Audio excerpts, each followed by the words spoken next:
Varnost je veliko odvisna od našega občutka varnosti. Torej ne od faktorjev, ki govorijo, kako varni smo, ampak od tega se mi varni počutimo. Elektronsko motenje kompletnega sistema je bilo tako, da Venezuelci niso vedeli, kaj se jim dogaja. Če bi Madura ubili, bi naredili junaka.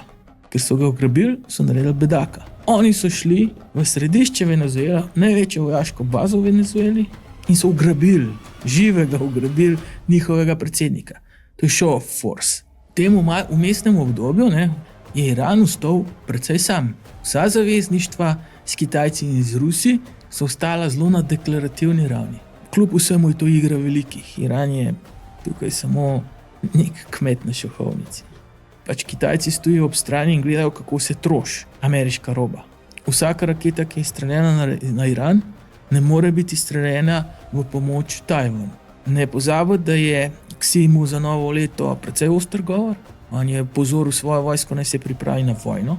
Da ti povem bolj direktno, recimo, če je včasih bilo potrebno, da je bil nek cilj napaden, je to trajalo 4-5 ur, da so artilerijski izvidniki cilj zaznali, sporočali koordinate, se je topništvo pripravilo, topništvo odreagiralo. Ukrajinci danes to delajo v 4-5 minutah.